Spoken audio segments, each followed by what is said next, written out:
تو یہ حکم دیا گیا کہ آپ کی اللہ کی راہ میں قربانی کیجیے. اور جو دوسرے جانور ذبح ہوتے ہیں وہ کیسے ذبح ہوتے ہیں؟ ان کو زمین پر لٹایا جاتا ہے، ان کی گردن پر چھری ماری جاتی ہے.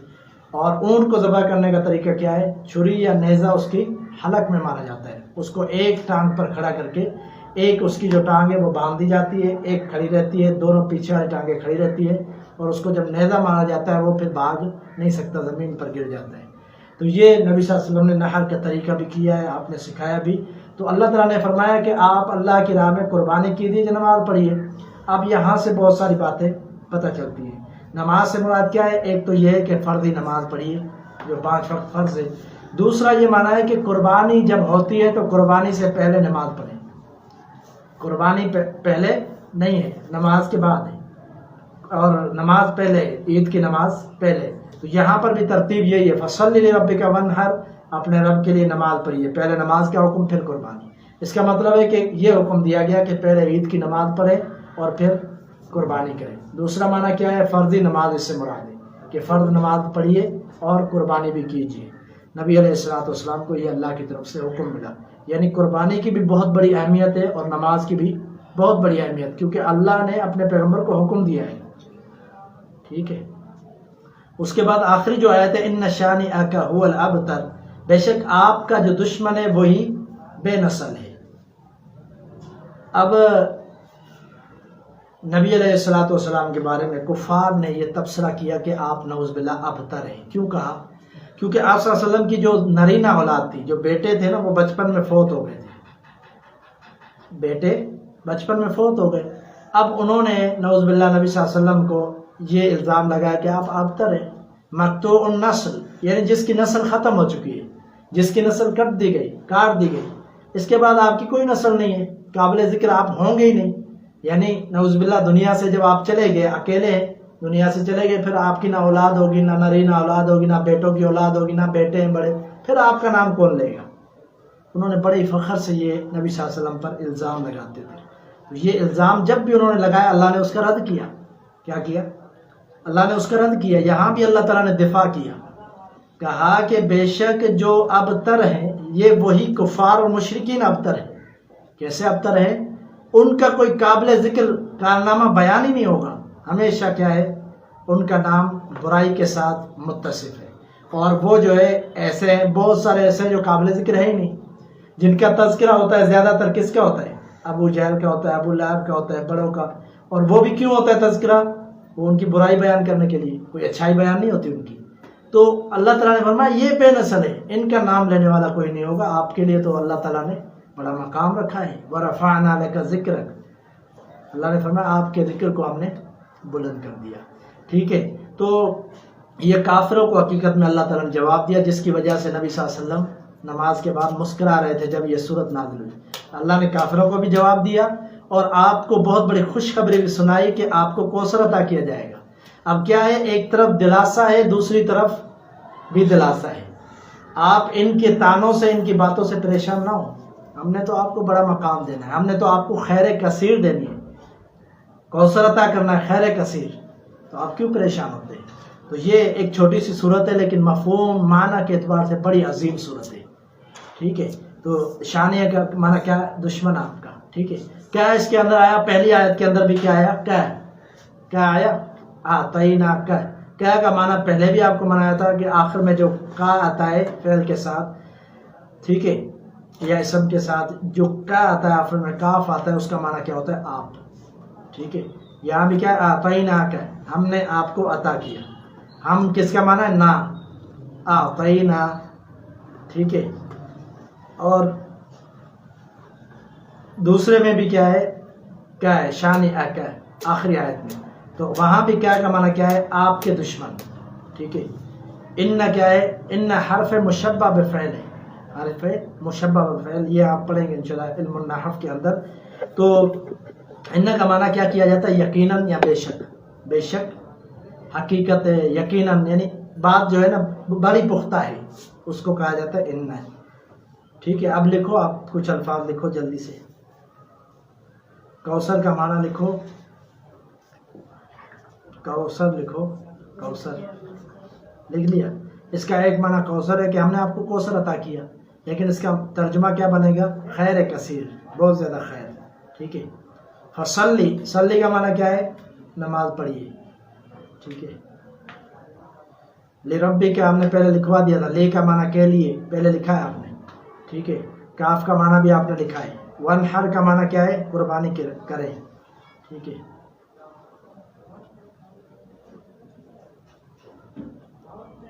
ان کا معنی بے شک، اور ہوا کا معنی ہم پہلے بتا چکے ہیں آپ کو. یہ ضمائر ہے، ہوا کا معنی وہ ہوتا ہے پہلے لکھوایا ہوا ہے. ہوا، ہو جو آخر میں آتا ہے کسی لفظ کے، ہو آتا ہے یا ہی آتا ہے تو اس کا معنی کیا ہوتا ہے؟ وہ. ٹھیک ہے. وہی ابتر ہے، وہی بے نسل ہے، ان کا کوئی نام لینے والا نہیں ہوگا. ٹھیک ہے. بس کیجئے، یہ ہو گیا ترجمہ اللہ کے توفیق کے ساتھ. اب اٹھائیے آپ کتاب. کہاں ہے بیٹا؟ کتاب اندر کو لے کے آؤ. علم النحو یاد کیے؟ تعریف یاد کیے؟ پھر فاز علم النحو کی. دیکھو پڑھ کے سناؤ. شاباش. یہ رکھو بس ہے کتاب، پڑھو. تعریف سناؤ علم النحو کی. آپ کو سبق دیا تھا لیکن لگتا ہے سبق آپ نے یاد نہیں کیا. تعریف، فوائد اور موضوع، یہ سبق دیا تھا ہم نے آپ کو.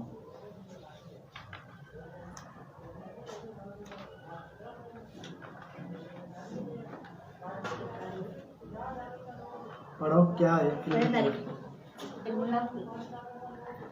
عربی کا علم نحو وہ علم ہے کہ جس میں اس میں فعل و حرف کو جوڑ کر جملہ بنانے کی ترکیب اور ہر کلمے کے آخر میں حرف کی حالت معلوم ہو. فائدہ اس علم کا یہ ہے کہ انسان عربی زبان بولنے اور لکھنے میں ہر قسم کی غلطی سے محفوظ رہے. مثلا زیدہ دار. اب دیکھو میں صرف سبق روک رہا ہوں، آگے نہیں چلا رہا، اس لیے کہ یہ انتہائی اہم کتاب ہے گرامر کے حوالے سے. لیکن ابھی تک آپ نے تعریف یاد نہیں کی اس کی. مناسب نہیں ہے آپ کو. اب کیا بولے یار، ویڈیو بھی چل رہی ہوتی ہے، لائیو چل رہا ہوتا ہے، کھڑا کرو یا کچھ بولو تو پھر آپ کہیں گے بےزتی ہو گئی ہماری. ویسے نہیں کرو، سبق یاد کیا کرو. یہ کل جو ہے نا تعریف، آگے تعریف کے بعد دوسری ہیڈنگ کیا ہے؟ فوائد، فائدہ. تیسری کیا ہے؟ موضوع. صرف اتنا جو ہے نا آپ نے کل اچھے طریقے سے یاد کر کے آنا ہے. ٹھیک ہے. اس میں کوئی غلطی نہیں ہونی چاہیے، رٹا لگا کے اچھے طریقے سے یاد کرنا ہے. مہر نبوت لے کر آئیں. حمزہ ادھر ہے، ادھر ہے کتاب. کتاب ہے دوسری، دوسری تھی نا. کہاں ہے کتاب؟ لے کے آؤ تو دیکھو. اس کے اندر ہے شاید.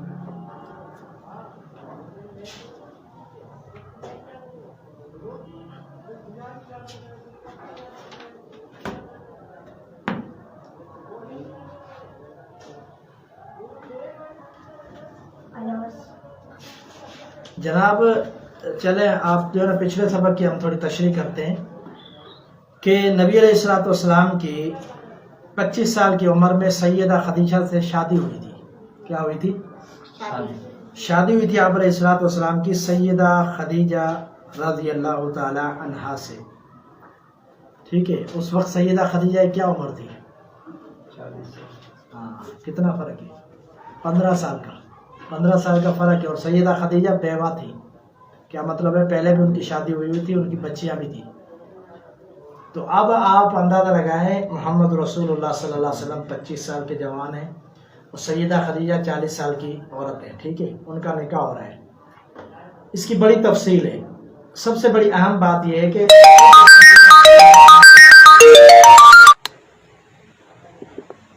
کس نے بھیجا تھا پیغام؟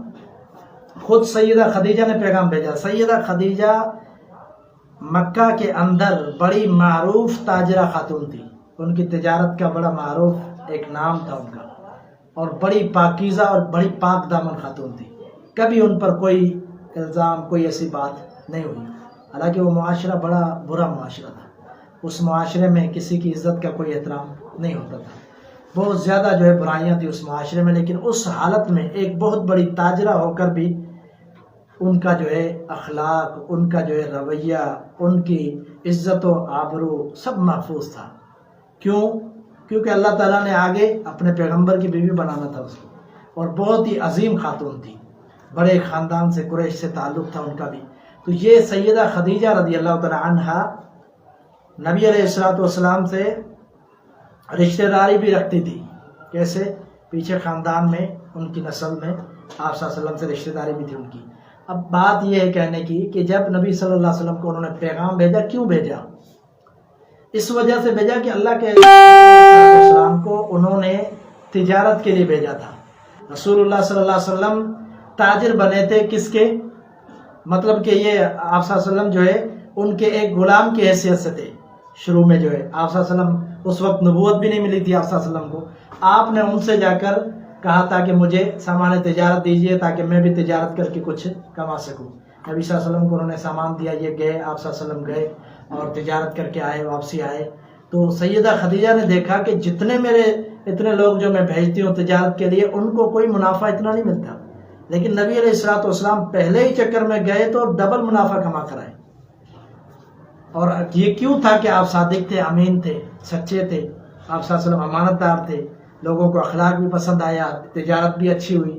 تو سیدہ خدیجہ بہت ہی زیادہ جو ہے مائل ہوئی محمد صلی اللہ علیہ وسلم کی طرف. ابھی آپ کو نبوت نہیں ملی تھی لیکن مائل ہوئی اور سمجھ گئے کہ یہ اچھے انسان ہیں، اچھی خصلت کے مالک ہیں. تو رسول اللہ صلی اللہ علیہ وسلم کو نبوت سے پہلے انہوں نے پیغام نکاح بھیجا. پیغام نکاح بھیجا تو آپ نے تو قبول کر لیا. سیدہ خدیجہ کا پیغام نکاح کوئی معمولی بات نہیں تھی کہ وہ بڑی تاجرہ تھی اور کتنے لوگوں کی خواہش ہوگی کہ ہمارے ساتھ ان کا نکاح ہو، کیونکہ وہ بیوہ بھی تھی، لوگوں کی خواہش بھی تھی. لیکن انہوں نے کس کو پسند کیا؟ ہمارے پیغمبر صلی اللہ علیہ وسلم. انہوں نے پیغام بھیجا. نبی صلی اللہ علیہ وسلم کا جب نکاح کی بات طے ہوئی تو نکاح کس نے پڑھایا تھا آپ کا؟ نکاح آپ کا پڑھایا تھا ابو طالب نے. ابو طالب کون تھے؟ سیدنا علی المرتضیٰ کے والد محترم تھے ابو طالب. میں پہلے بیان کر چکا ہوں کہ انہوں نے نبی صلی اللہ علیہ وسلم کا بہت ساتھ دیا تھا. ٹھیک ہے، بچپن سے لے کر جوانی تک بڑا ساتھ دیا تھا، نبوت تک ساتھ دیا تھا. تو ابو طالب نے نکاح پڑھایا تھا. جب نکاح پڑھانے کی بات آئی، لوگ بیٹھے ہوئے ہیں، وہ بھی بیٹھا ہوا ہے، جو ہے ابو طالب بھی بیٹھا ہوا ہے، خدیجہ رضی اللہ تعالیٰ عنہا کے جو ہے اہل خانہ بھی بیٹھے ہوئے ہیں، قریش بھی بیٹھے ہوئے ہیں. اب لوگ دیکھ رہے ہیں کہ یہ ہم سب نہیں ہیں، یعنی لوگ عجیب سا محسوس کر رہے تھے اور جو ہے نا ایک دوسرے کو اشارے کر رہے تھے اور یہ محسوس کروا رہے تھے کہ ان کی کیا حیثیت ہے کہ خدیجہ سے ان کا نکاح ہو رہا ہے. یعنی نعوذ باللہ نبی صلی اللہ علیہ وسلم کو کم تر سمجھتے تھے. یعنی آپ کے پاس مال دولت نہیں تھا دنیا کا، اس لیے کم تر سمجھتے تھے. تو ابو طالب بھی بڑا ہوشیار تھا، بڑا ذہین تھا.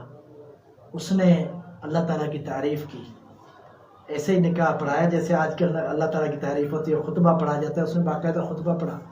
خطبہ پڑھنے کیونکہ وہ اللہ کو مانتے تھے، اگرچہ بتوں کی عبادت کرتے تھے، مشرک تھے، شرک کرتے تھے، لیکن اللہ کی عبادت کرتے تھے.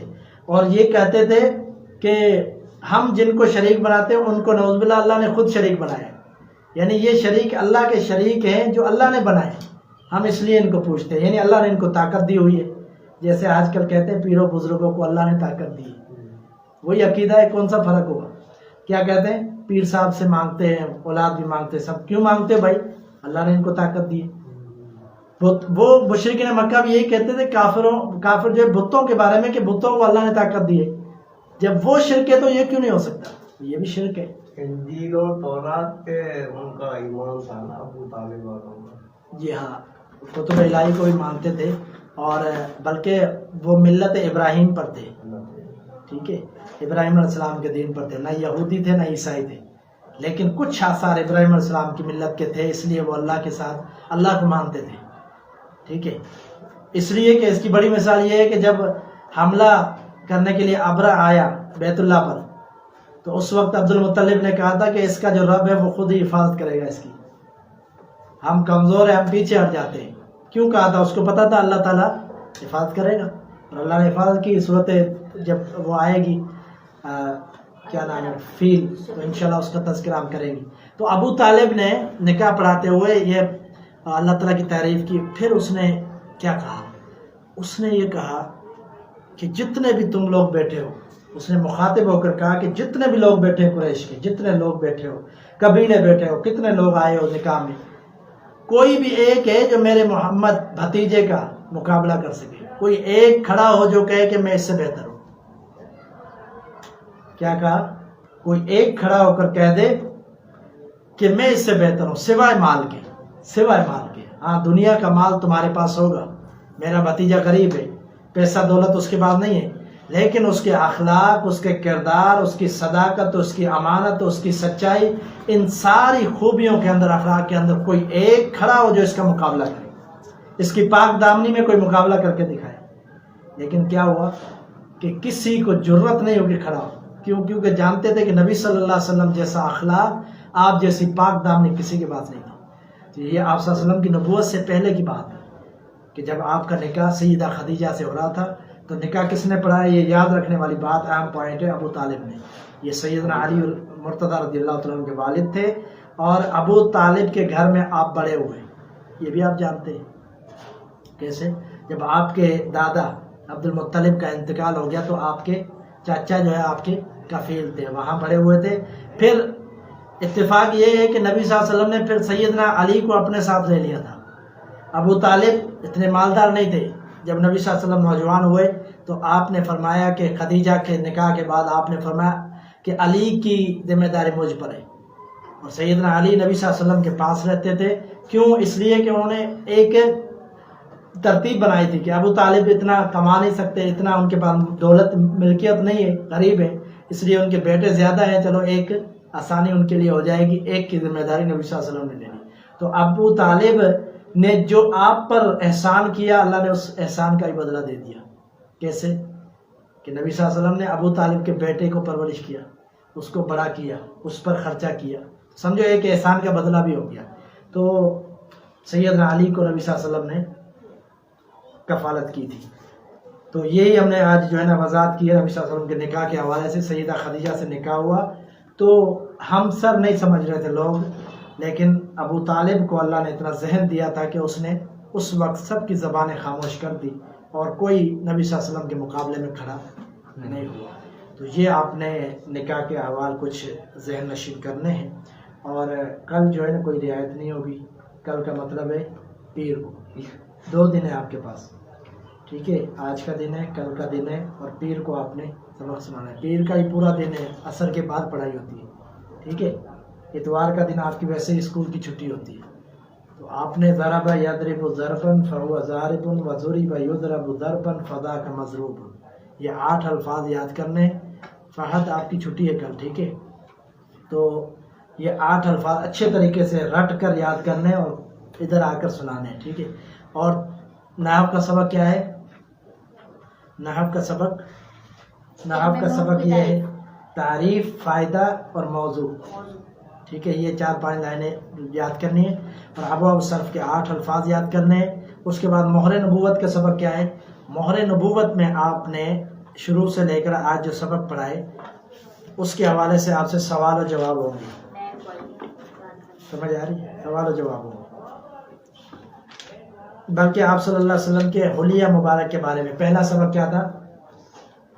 آپ کا حلیہ مبارک. میں آپ سے پوچھوں گا آپ صلی اللہ علیہ وسلم کی داڑھی مبارک کیسی تھی، آپ صلی اللہ علیہ وسلم کا چال چلن، اس حوالے سے میں کچھ سوال کروں گا. آپ کے چہرے کا کلر وغیرہ یہ چیزیں میں پوچھوں گا اور آپ نے ان کا جواب دینا انشاءاللہ، ٹھیک ہے؟ 2 کتابیں ہیں، کس نے لے کر جانی ہے؟ کس نے؟